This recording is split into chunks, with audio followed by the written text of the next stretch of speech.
Hiya, I'm Jasper, and welcome to your video review for Star Trek Enterprise, Season 4. So, as always, I'm going to give you the good, the bad, and the furry. To start off the furry, Star Trek episode, Anthropomorphic Aliens, is just how it is. I'm not going to get into all of them. So, moving on to the good and bad. So, to start off with, Stormfronts Part 1 and 2. World War II is always kind of fun. How they got there is a little dumb, but it was a fun episode to show just the ridiculousness, and who doesn't love killing Nazis, right? But the best part of it was that it was the end of the fucking temporal Cold War, which was the dumbest shit about the entire series, and it took so long to get done with. But the episodes just got so much better once that was not the thing for them anymore. Anywho, next episode. Home. I think they backslid a little bit with how the evolved humans were like being assholes to aliens, but it's also kind of believable. So sure, that's fine. Also, you got to see Phlox do like the face thing, so that was that was always fun. And the next episode, Borderland. I love Brent Spiner. I'm so happy that they came up with an excuse to be able to include him in this series, and having him be the ancestor of the dude that makes him who he also played it's just fantastic. I'm so glad that they did that. And I love this entire arc. So Borderland, Cold Station, the Augments, all that, like that whole arc, and then coming full circle later on, like it's such a good arc, and I'm glad that they spent so much time really just to, this whole thing is just kind of setting up for like Khan later on in the original series, the original series and Next Generation. Well, original series, and the movies. Anywho, so I love the whole arc. Cold Station 12, Brent Spiner's a gift. I do think that the plot armor was pretty strong for some of our main characters, but overall, that was fine. I still liked the ridiculously overpowered augments, and then just kind of the willful blinders that people had on, and the like, hey, like, we know you're going to do this, or we know you're not going to do this type of thing going on with Brent Spiner's Noonien Soong character. So that was fun. The augments, like I said, the augment episode, I just love this whole arc. It's so much fun to be able to see Brent Spiner and the different directions that he turned, and then all of the discoveries and the smarts that he had, and then especially the stinger at the end of the episode was like, oh, maybe robotics are the thing, or positronics, like, oh, there it is. So that's fun. The Forge, I like it because this is like the season of aligning Enterprise with the original series and Next Generation, all that jazz. And so we start off with like, hey, how did Khan come about? Boom, you had your episodes. Now we have the Forge and Awakening.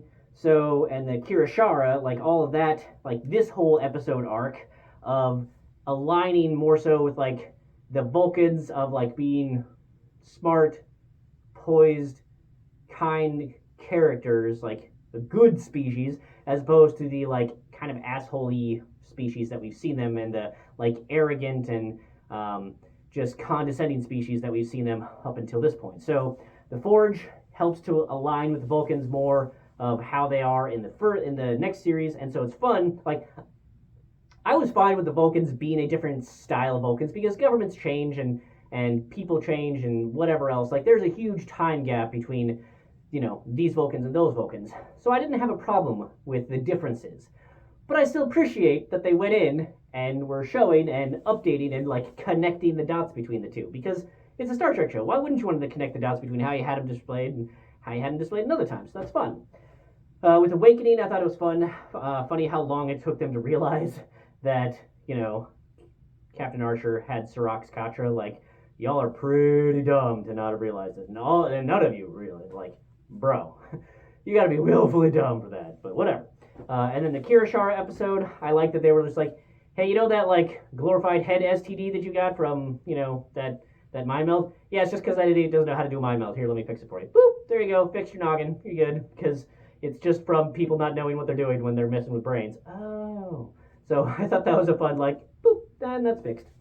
So that was fun. Daedalus, I like Bill Cobbs as an actor, so I liked him in Demolition Man, and, I think he's fun. That being said, this episode was a little dumb, and it wasn't my favorite. Like, I didn't really care for it just because of, like, yeah, it's obviously not going to work, and you have dedicated yourself and the chick's, like, 30 years or however long it was existence to try and bring in this dude back, and it's like, it didn't work in Jake Sisko's time frame. Okay, technically it did, but that's different. Point is that the Metreon radiation thing episode of Voyager, they weren't able to bring anybody back with this one. Why would it work in an even earlier time frame with this? Like, bro, we've seen this episode before. Move on. It's not gonna work. Whatever. Observer effect. So these aliens are so smart and yet they're so dumb. Like, oh, we didn't realize we were being watched, and oh, we have to like interrupt this. Like, how are you not aware of these things? It's just whatever. But Archer's got an Archer. Also, Hoshi is now a magic code cracker. Like, just okay, so she understands language, so she can get around a like pin code magic thing. So okay, sure. And then we're also gonna leave them unattended to be able to do that to begin with. Like, how do you just not even have the door disabled entirely? Because yeah, just a bunch of dumb things to allow this episode to play out. So that was kind of annoying. Next, Babel 1.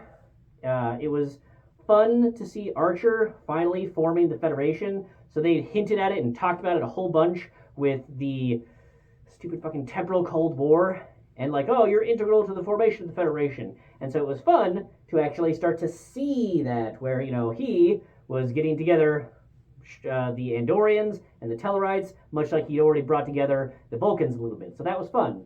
And with United, it was a little unbelievable for, like, they pumped up Shran so much of, like, they've been fighting with these ice tools for decades, since birth, since before they could walk, since before they even had thought of their brain. They were fighting with them in the womb, type of thing. Like, all right, we get it, he's really good. And then somehow Archer gets the better of him enough to cut off an antenna, which, because of how much it renders them inoperable or incapacitated or whatever, like, you would think that the Andorian would be like, knowing that that's a weak spot that people might attack and cover for that. But whatever, I still like that he found a loophole in their regulations, because it's fun when they find those. Kind of like, I want to say it was first episode or first season of TNG, where they like killed the person and then transported them, brought him back to life. So they're like, hey, we technically did, yeah, he was dead, and then we brought him back because with our medical technology. So we still acknowledge your customs without letting somebody die. So that was fun. I do think that it's dumb how the Andorians were able to escape and get into the Tellarites area to begin with. That was dumb. And then the fact that the Tellarite, after all that shit was over, was like, I'm going to take the weapon and kill this person. Like, and that was stupid. And then the fact that the weapon was set to kill, and even though it just barely grazed your shoulder, and you have Phlox, the solver of all medical problems, and she's alive enough to be talking, like, hours later, I think, somehow we're going to be like, oh, but that was not enough. She still totally died, guys. Like, yep, that's totally believable. Like, no, it's not. It's not really believable. I don't buy that, and that was kind of annoying to see. But whatever. I did like the very, so Reed and Trip have been stuck on the like super fast moving the Hollow Ship or the Marauder or whatever you want to call it.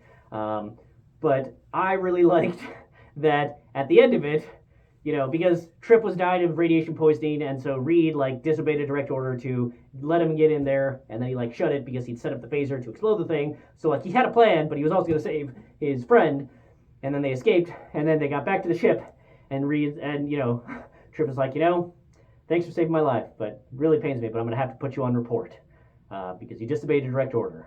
And then Reed's like, what? No, but if you do that, like, I'm not even going to be able to get promoted for years and everything else. And then Reed is just like, or Trip is just like, you're just so easy, Malcolm. Because the funny thing is that I remember that part of the episode so well, like, just because of how hilarious it was.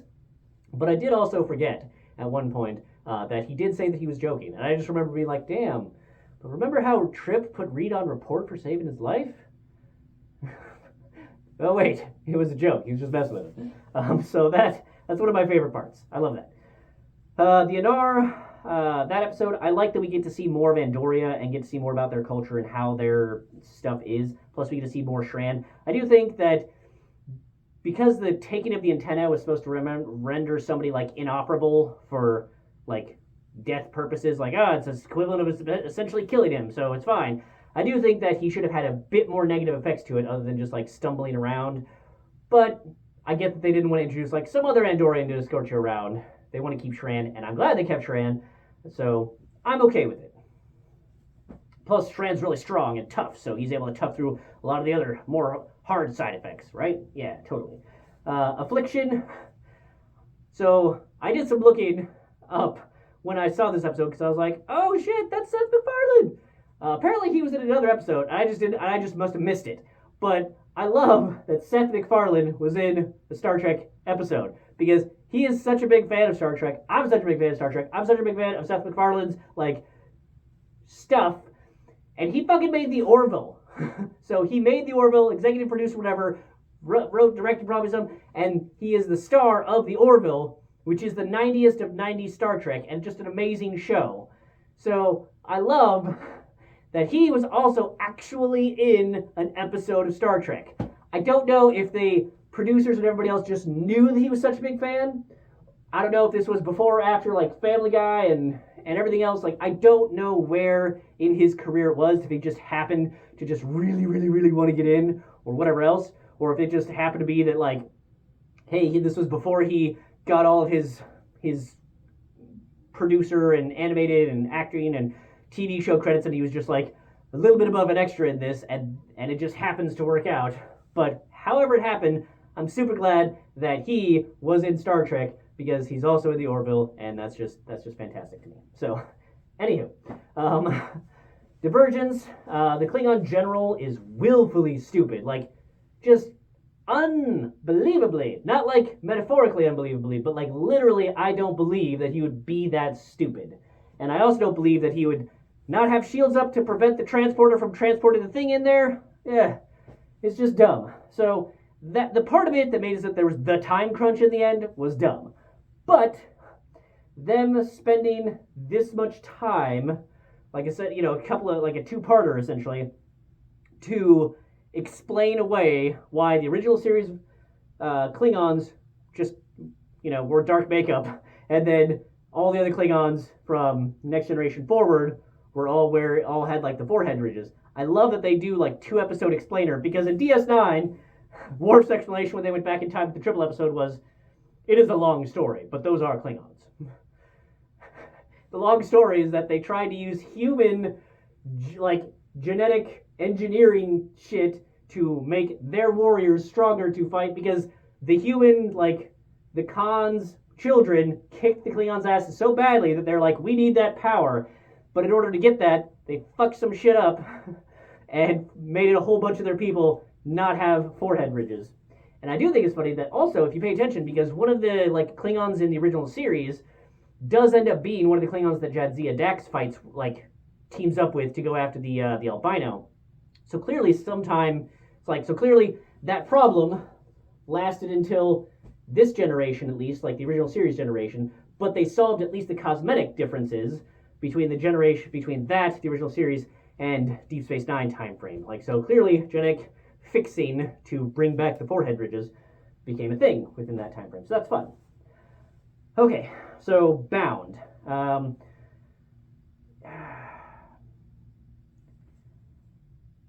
Yeah. Oh, also, sorry, going back one more thing to Divergence.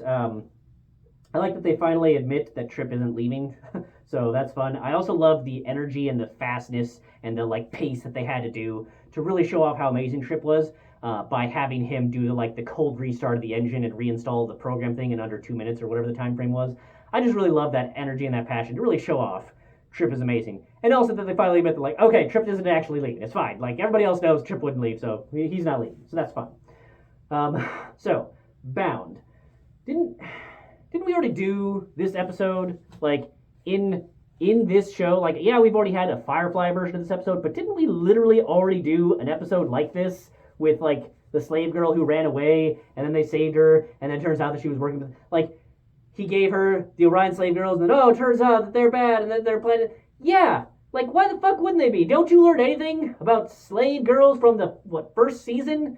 Come on, man, nobody should be buying this. The other thing is that, how does Phlox and the decon chamber. Like, how does he miss the pheromones causing all the problems to start with? Like, you took way too long to figure that out, in my opinion, Phlox. You should have, like, in the initial check to make sure they weren't carrying whatever else, should have caught the pheromone thing. The other thing is that this episode establishes, well, I think the other episodes where he'd been, like, dreaming about her and, like, they've been having that shared dream thing, daydreams, that, along with the fact that, like, that psychic connection was able to prevent him from succumbing to the succumbing to the pheromones of the Orion girls. I think that was amazing, which just makes the last episode all the more dumb, but I'll get to that. In a Mirror Darkly, honestly, I would have just watched a whole rest of the show of them in the Mirror Universe. Yeah, they probably killed too many people for them to continue in the universe longer than the 2 episodes they did, but I just love how there was never an explanation for why, like, what, like, they even had the opening change, but it was just like, hey, we're just gonna have 2 episodes showing you the Mirror Universe, and then we're gonna go back to our regularly scheduled programming. Like, that's funny, and I do like that, minor spoilers for, Discovery, but they actually mention the Titan, or the Defiant, being one of the things that transferred into the Mirror Universe at one point. So I think that's kind of fun that they established this in canon. They're like, hey, this Mirror Universe episode thing is, like, actually happened in our universe because we're talking about it in, I don't know, that's just, it's fun that they included that and that it was included in Discovery. So good job, Discovery. Next is Demons. It was so dumb about the baby. So dumb.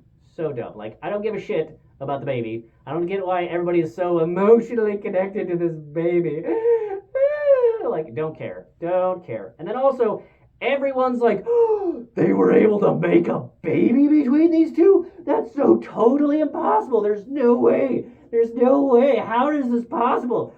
Because we're completely forgetting about that really shitty episode where they were in the Expanse and then they hit that, like, time thingy and they duplicated themselves, and so that had been going around for 75 years, and Trip and T'Pol had a baby, so we know it's fucking possible. That's another reason why that stupid "we've been running around the Expanse for 75 years" episode was stupid, because it completely takes away any of the emotional, like, oh, they can have a baby type of thing, because we fucking know it, and so do they. So, yeah, just hated this. Every second of this episode was just stupid. Terra Prime, I think it's funny that the guy who's doing the bad thing in this episode was also the bad guy doing the bad thing in Into Darkness, which is not set all that much further in the future, but the dude looks the same. And it's funny that that guy becomes like an admiral, general, whatever, and it's a bad guy, spoiler for Into Darkness, whatever. But, like, this guy took a chunk out of the moon. Like, that's not just, like, a minor thing. That is going to have generational effects with this weapon. So you don't think that maybe his face is plastered all over, like Osama bin Laden style? Like, you don't think that people will be like, hey, that's really weird that this guy is joining Starfleet and is getting up to, like, Admiral and doing some shady shit. It looks exactly like that terrorist dude from from 100 years ago. I don't know. It's just funny to me that he plays bad guys both times. And also really shows off how vulnerable planets are. It just really does. Yeah, it's crazy how vulnerable planets are in this universe. And now we get to These Are the Voyages, the last episode. This is by far the worst episode of the entire series. To start off with, TNG is fine, but I don't care about the TNG when I'm watching Enterprise. TNG is for TNG. Enterprise is for Enterprise. You don't have the single crossover episode as a look back from the TNG perspective. That's just fucking retarded. So, also, Trip has, like, he has been in way, way worse situations of aliens taking over the ship. Like, we've seen those situations. So, these are just like 3 idiots with a gun. And he's gonna decide to kill himself for that? Fuck no. He is going to find a way to stop these guys without killing himself or anyone else on this ship. Like, there are so many other solutions that I'm sure he could have come up with. And it's just dumb that they decided to, like, we'll just fucking kill him in the last episode. That's stupid. It's also stupid that, getting back to TNG for a second, Riker, his timeline, like, I'm pretty sure from the episodes that I watched that in, like, A, there was no time for him to do all this bullshit. B, he came to the opposite conclusion, and C, like, he didn't need any of this bullshit to make his decision, and it didn't affect it any. So how they decided to slot it in was stupid. They could have picked a better time frame to make it work if they're going to do it from the TNG perspective, and they didn't. It sucked. It was stupid. Also, like, Phlox was much more of a counselor to the people than the cook. So I get that they wanted to have him insert so that you could still have Phlox talking, but, like, you could have had him be the doctor for a little while and have everybody talk to him, and then have him be someone else to talk with the doctor. As opposed to being like, oh, back in the day, the cook was the guy that everybody talked to, even though we've never once seen more than his hand in the whole show. Like, okay, sure, Jan. And then, probably the two most egregious things, one of them being that they killed Trip, and the other one being that, like, so they did this time jump to five-ish, 6 years in the future, and they establish that, like, days, it seems like, days after the last, after episode 21, like, after that episode, Tucker and T'Pol, who has been building this relationship for the past, 2.5 seasons, decided to call it off entirely. Like, bitch, no, they were clearly soulmates. Like, they had that psychic connection where they were literally daydreaming about each other in their actual, like, having that psychic connection across the planes, like fucking in Discovery, how Sonequa Martin-Green's character and Sarek, Michael Burnham and Sarek were just, like, able to have that connection. Yeah, of a different type of love, but still, like, they established that in this show that is a thing, or at least re-established, because I don't remember it being in the other shows. But the point is that they established that there is that psychic link between them. It's the thing that keeps the Orions from taking out Trip with their pheromones. And yet they're going to be like, but a couple months later it just doesn't work out, and they stay on the same ship, and everything's the same, and they're not together anymore. Fuck you! No, that's not what you do. You have them be married and shit, and then you don't fucking kill Tucker in my last episode. Fuck you, producers. I don't know, did Connor Trinneer just fucking piss off the producers somehow in the last season? They're like, you know what?